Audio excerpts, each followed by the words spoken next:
Hello and welcome to the Thursday, October 31st, 2024 edition of the SANS and Storm Center's Stormcast. My name is Johannes Ulrich and I'm recording from New York, New York.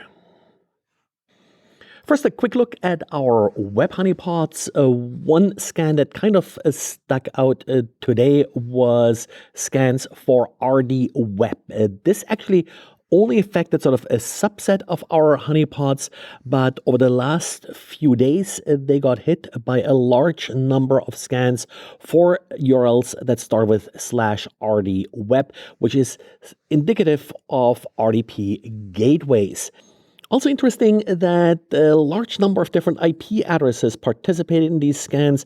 We pretty much didn't see any of the IP addresses more than 3 times, which again indicates that this is a botnet doing these scans. RDP, of course, has heavily been abused by ransomware gangs and others, so definitely something to keep an eye on. Having an RDP gateway is not bad. It's actually often a way to better control RDP, but your authentication, of course, has to be appropriate. And yesterday I talked about the vulnerability in CyberPanel. Apparently, this vulnerability is now being exploited by the PSAUX ransomware. This information comes from Leakix. That's a vulnerability search engine. Leakix also did the initial scan that found the 20,000 or so vulnerable systems. This is a tricky vulnerability given that it was essentially patched the day the proof of concept exploit was released. Lots of little odd things happening here also with Leakix kind of revealing the ransomware exploitation just as they publish a list of vulnerable systems. So still not everything totally clear here. I'm linking to an article by Bleeping Computer that summarizes things pretty good.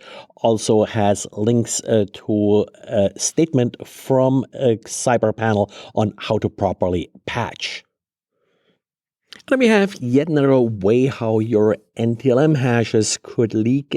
This time it's Windows themes. If you open a Windows themes file that was crafted by an attacker, it may reach out to an attacker-defined share and attempt to authenticate itself via NTLM.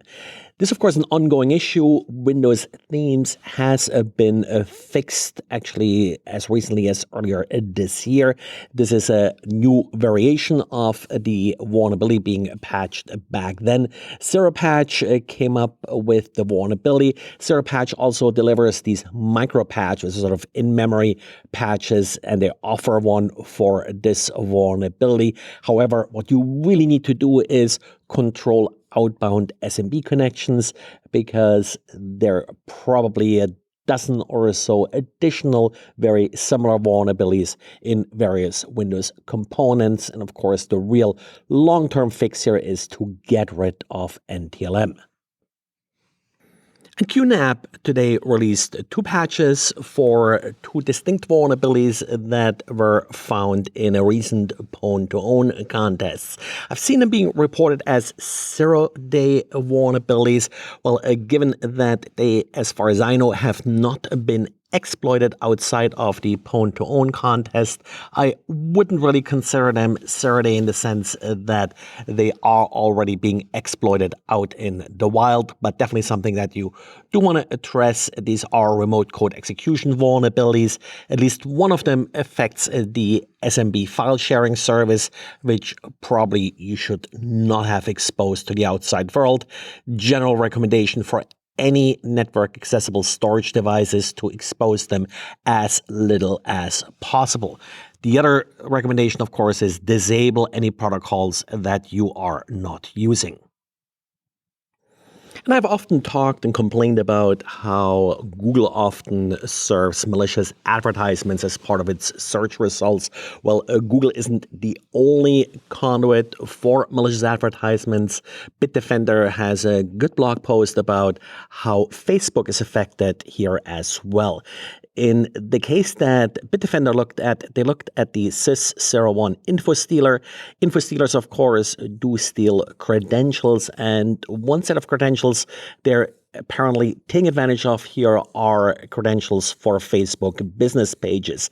These are pages that advertisers are using to create advertisements that are then being placed on Facebook. And of course, by obtaining these credentials, attackers are then able to place their malicious advertisements not only for free, but also as part of these trusted brands. The InfoStealer itself advertises itself as benign software like Netflix players, productivity software, and the like.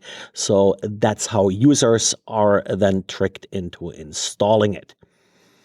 Well, and that's it for today. There will pretty much certainly be no podcast on Friday due to my travel schedule.